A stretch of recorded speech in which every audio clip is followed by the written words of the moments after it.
Alright, hey everyone, what's up? Today we're going to talk about this article I wrote and posted on the Our Revolution Los Angeles blog, to which the description will hold the link. So essentially, the USA Freedom Act was reauthorized not too long ago. And there were many amendments proposed to the reauthorization bill, which would have protected all Americans on it would have protected basically all Americans' web search history and protecting them from being targeted by law enforcement and planting evidence, as well as using this evidence in court, as well as in cases to convict you on whatever BS the federal government would like to do. So, so it's on the Our Revolution Los Angeles blog. And let's get right into it. So, on May 14th, the U.S. Senate, they passed H.R. 6172, the USA Freedom Reauthorization Act of 2020. With amendments, although they weren't the greatest amendments, because, again, we're still all vulnerable, with a yay to nay vote of 80-16. If anyone would like to see how their senator voted, you can see it on the website. However, I did compile an image with a list of how everybody voted. And if you would like to see the image and you are just listening to this, you can go to our article, which is on the Our Revolution Los Angeles blog. Just type that into Google and you can find it. And it would really appreciate it because it would show people we are serious. So, it is very upsetting that the biggest progressive champion at the federal level of government, Senator Bernie Sanders, was one of 4 people who did not attend the session in which they voted. Bernie Sanders and another rep, what is his name, Ben Sasse, I don't know, he's like Tom Steyer.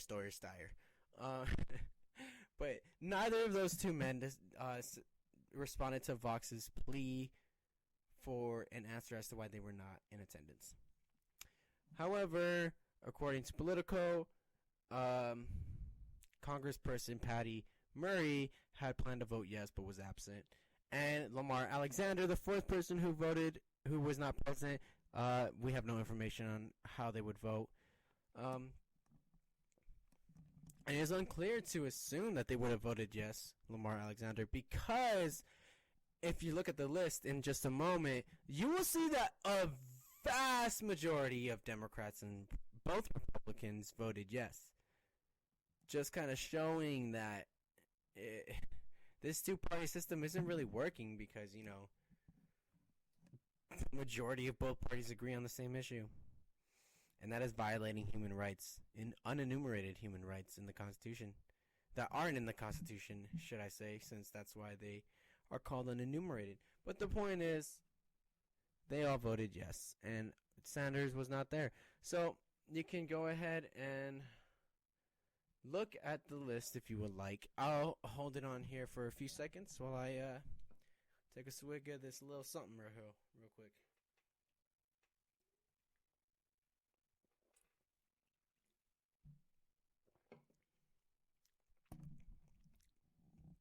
Alright, if you didn't pause it, you can just look. I did underline a few. I underlined Dianne Feinstein because I live in Los Angeles County. And Dianne Feinstein is one of the California senators. How is this woman in office? Has she been groomed? That's my only explanation. I don't know. She's been profiting off COVID-19 related stocks, before the federal government and the state governments had any sort of lockdown or quarantine or response or stimulus package. And let me tell you something. She's our senator. I'm pretty sure there's no explanation. She voted yes on those awful stimulus packages, I could imagine, because she's profiting, and she probably didn't have any intent on proposing a quarantine or any proposal that will keep America safe from the virus. And here she is voting yes to violate our unenumerated constitutional rights. And so is Kamala Harris. And Kamala Harris, I feel like, I'm not going to say I have authority to speak on this, but I do have to say that I feel like she hides behind her race because she's a black woman, and black women are one of the most marginalized people in all of human history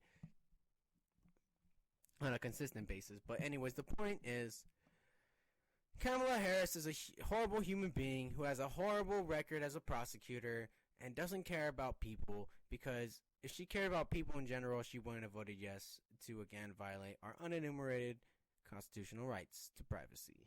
So, Amy Klobuchar, the most Republican Democratic presidential nominee in 2020, obviously voted yes because she's a Republican whose favorite color is blue.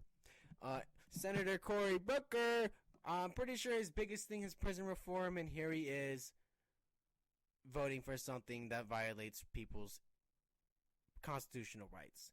And if you think about it, these prison laws violate so many constitutional rights because there is only one constitutional right that they do not violate, and that's the 13th Amendment.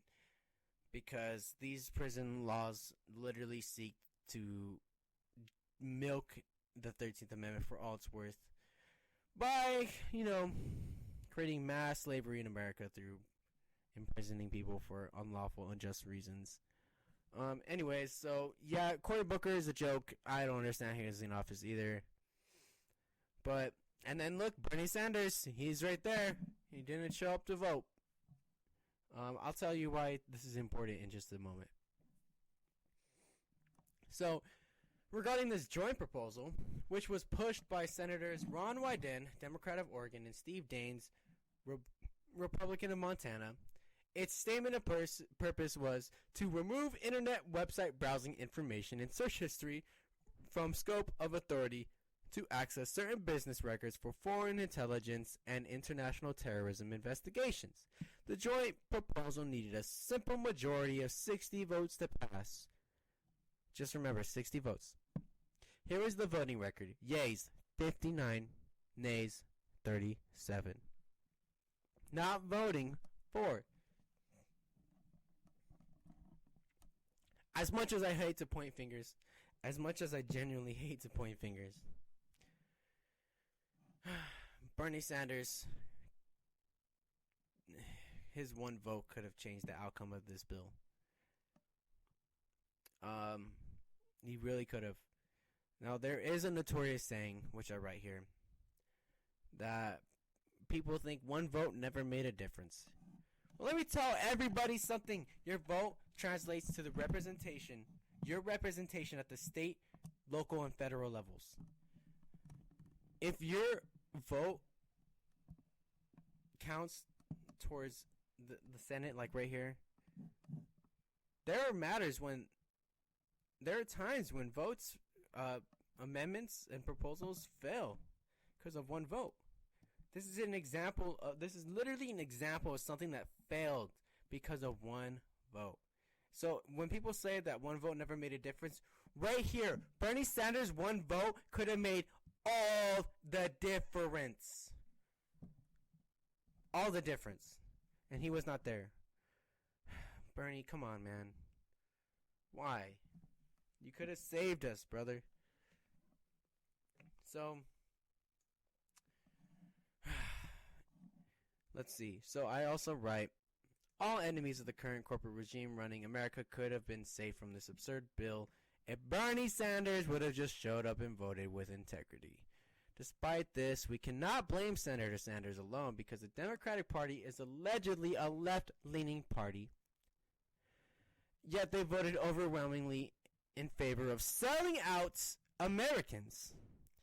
Looking at the Democratic Party platform, let's look at the Democratic Party platform.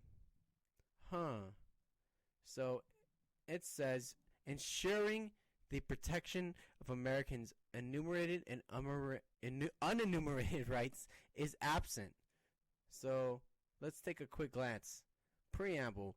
Raise income and restore economic security for the middle class. Create good paying jobs for economic fairness. So look, I'm not going to read these all, but like you can clearly see if you read any of these that the Democratic Party does not stand for literally any of these. It's really sad. So in fact, when you go to the section titled Protect Our Values, you can clearly see they do not care about protecting Americans' unenumerated right to privacy Um, so let's look at this real quick. Protect our values. Rights, constitutional rights. Do I see constitutional rights anywhere? There's a lot of categories. Refugees. Oh, that seems like a joke. I know they don't care about refugees. Oh, anti-corporation. That's an even bigger joke. Closing Guantanamo Bay. Oh, highly doubt it. Torture. Highly doubt it. Development assistance. Obviously doubt it. Global health. Obviously doubt it. HIV and AIDS. Can't speak on that. Come on, look at this. International labor. Like, bro, where is Americans' constitutional rights? Why is this not on the platform? Why aren't our rights protected? Huh? I don't know. So, let's go back to it. So, those belonging to the Democratic Party never seem to abide by a large majority of the items on the Democratic Party platform. They have shown time and time again that they refuse to enact universal health care, especially in their massive coordinated effort to screw Bernie Sanders out of the Democratic nomination twice, who has consistently pushed Medicare for all as his number one campaign promise. The first issue under the health section is the belief that healthcare is a human right, not a privilege, which is the most blatant lie imaginable. So, real quick, let's go back to their platform. And let's go. Where did I say it was? Health section. So there is a health section. Let's go find the health section.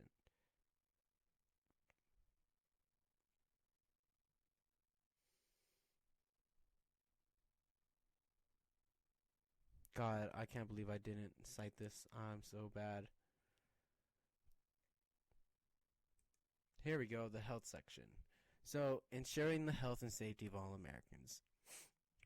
So, if you look at it, securing universal health care. Securing universal health care! They've never made one move to secure universal health care. They've made every move they could possibly think to secure affordable health care. Well, let me tell you, how do you afford healthcare when you get laid off of your job because of a quarantine? So how can you afford healthcare at a salary of, let's say, $0 because the unemployment offices are getting packed with people filing for unemployment status, and there are people who probably can't even get unemployment right now because everything's such a mess. So how are people supposed to afford that? So look, that's not even the worst. If you look, it says Democrats believe that healthcare is a right, not a privilege, and our healthcare system should not put people before profits. If that was true, we would have universal healthcare. Right now. This moment, we would have universal healthcare. Obama passed the Affordable Care Act, Obamacare. And he had apparently an immunity in the Congress to filibusters and a Democratic majority in the House and the Senate. And he couldn't pass universal health care? He couldn't pass Let me tell you something. If Joe Biden can get things done, because that's my main slogan, because I can get things done, but I can't get anything specifically done. I can just get some loose things done that are not as important as major things like healthcare. Yeah, well, how come you couldn't get things done when it came to passing universal health care like your 2016 platform says? I don't know if your 2012 platform said this, but if your 2016 platform says this and you're a hardcore Democrat, Joe Biden, why couldn't you get health care passed when you had the opportunity to do it? Come on. Come on now. So the reason I brought this up is because the Democrats who would have voted on this bill, even if the platform explicitly stated that the Democrats do not support government infringement on unenumerated constitutional rights. So yes, I bring this up because all these Democrats would have voted yes, even if their vote contradicted the Democratic Party word for word verbatim. So you can't trust anyone, man. Oh, I included an image below. I'm such a moron, but it's okay. That's why this is the smoke-filled room. We make mistakes because of the smoke. So back to the bill. The congressional chamber, which introduced it, was the House of Representatives. According to The Verge, this bill has restored government powers that expired in March with Section 215 of the Patriot Act. An amendment was adopted by the Senate expanding government oversight. So, the more important part of this bill is that it allows law enforcement agencies to collect private information so long as that information collected is classified as tangible things, so long as it is information relating to issues of national security. The worst part about this piece of information is that law enforcement officials do not require an official warrant from a judge. They only require approval from a secret court, which is apparently infamous for rubber stamping, which means approving automatically without proper consideration these information requests. Abuse of power. Not really shocked. So unfortunately, I couldn't obtain video footage of the speeches made by Representative Daines and Wyden because the link for the webcast of both sessions on May 14th, the time of passage, were broken. Yes, if you look on the website, you can the webcast or something on the government website, they're for some reason broken. I think the ones from like May 11th and before are the only ones working. Now, I haven't checked since I wrote this, but they probably are still broken. So fortunately, Fox did have some content that they quoted in the article here. So Daines spoke about how his bipartisan amendment of the USA Freedom Reauthorization Act would help prevent a politically motivated FBI from abusing FISA courts to secretly investigate President Trump's campaign and advisors. Wyden spoke about how it would prevent abuse of FISA courts to secretly investigate Trump's perceived enemies by Attorney General Barr's politically motivated Department of Justice. Additionally, Wyden spoke about how the COVID-19 pandemic has caused more people to spend more time on the internet than they did before the national quarantine was declared. In the end, both representatives did mention in their speeches that the amendment would further protect Americans' privacy. He also added, "Is it right, when millions of law-abiding Americans are at home, for the government to be able to spy on their internet searches and their web browsing without a warrant?" Wow. So I did actually manage to find video footage of the entire speech. However, it is fairly long, and I will not play it. But you can click on it in the blog post if you visit it through the link in the description, and you can watch it yourself if you would really like to watch the whole thing. So I know it sounds bad that Daines spoke about protecting Donald Trump, but he is a Republican, so it is only natural that he would fall in line while keeping a tiny bit of his integrity. Although I dislike a large majority of Republicans and Democrats, I do have to acknowledge, according to Senator Daines' official website, that he has long worked to protect American civil liberties and Fourth Amendment rights, and that he was an original co-sponsor of the USA Freedom Act of 2015, bipartisan legislation that ends the bulk collection of Americans' phone records. I just want to say I appreciate both these representatives' attempt to defend Americans' privacy. But Daines did vote for the USA Freedom Reauthorization Act after his amendment failed to pass. So I don't know if I really appreciate his dedication if he did not follow through on his vote. But I don't know, man. If you're gonna have a description like that on your website, you should vote. You should vote in a way that upholds that description of you. Otherwise, it just sounds like a lie to some people. Now, I hate to disappoint people with more bad news, but according to Truth Out, Senate Majority Leader Mitch McConnell was the person who proposed the amendment to greatly expand the U.S. Attorney General's surveillance powers under the FISA. In case nobody has ever picked up on this, an absurdly large amount of Republicans and Karens use the words socialism and communism interchangeably, as if they are the same thing. Mitch McConnell has constantly boasted about how he is the grim reaper of the democratic socialist agenda. And I do acknowledge the agenda is pretty socialist, but none of the Democrats follow it, so it's meaningless. So it's literally meaningless. So if socialism and communism are interchangeable, according to Republican logic, then does that mean government's forceful invasion of innocent people's privacy not count as either socialism or communism?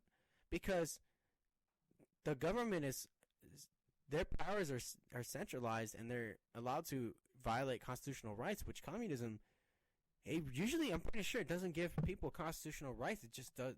People in power just do what they want and are never held accountable, because if they are, they'll kill the people trying to hold them accountable. So, according to Republican logic, I guess this doesn't count as communism, but, doing good things for people counts as communism. So, there were two other senators, civil libertarians Mike Lee, Republican of Utah, and Patrick Leahy, Trailer Park Boys, from Democrat from Vermont, who proposed an amendment which would, according to the Daily Beast, put oversight and review of those FBI surveillance applications in the hands of the comparatively neutral FISA court and its amicus, an attorney who challenges the government's surveillance submissions. Rather than the Attorney General, would get to review exculpatory evidence on a proposed surveillance target. This amendment would specifically seek to affect evidence in matters involving the following: domestic, religious, or political organization, domestic public official, or political candidates, their staff, or news media. Since the amendment did not pass, McConnell requires authorization of an amicus when law enforcement collects information targeting a campaign for federal office or an application that targets a United States person when the application relies for its criminal predicate on only the provisions of the Foreign Agents Registration Act. So in response to the floor discussion on the USA Freedom of Reauthorization Act of 2020, a public letter was sent to public lawmakers urging them to support privacy protective amendments. The letter was written and signed by many important civil rights groups, including Human Rights Watch, the American Civil Liberties Union, the National Association for the Advancement of Colored People, the Human Rights, and many more. The letter also details how a bipartisan group of senators agreed to consider 6 amendments, 3 from each party. The letter also explains one of the many ways the unconstitutional powers granted to law enforcement officials by the Patriot Act can be abused. So, here it is. Last year, a Department of Justice Inspector General revealed a litany. Last year, a Department of Justice Inspector General report revealed a litany of omissions and errors in a FISA application targeting Trump campaign advisor Carter Page. A subsequent audit from the Inspector General released in March demonstrated that the Page incident was not a one-off, but rather indicative of systematic deficiencies. The second audit reviewed 25 FISA applications and found apparent errors or inadequately supported facts in every single case file examined. The same report identified 4 additional cases where the Associated Woods files, which are intended to help ensure the accuracy of FISA applications, could not be found at all. Moreover, the Office of the Director of National Intelligence annual transparency report revealed that the intelligence agencies had a 0% compliance rate with 2018 reforms that required a court order for accessing Americans' communications in certain contexts. These reports are further evidence of systemic and widespread deficiencies within the intelligence courts and laws. So, yeah, I think it's all pretty plain and simple. Moral of the story, every vote counts.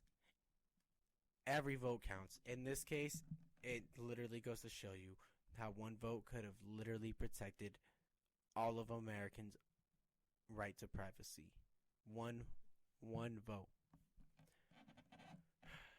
And now the government can basically abuse their power to set up or frame people like me or people that oppose them, or just invade their privacy and maybe leak it to press because, the corporate Democrats and Republicans, I assume the media they control gets leaks from the law enforcement all the time if it fits their agenda. So, yeah, man, this is ridiculous.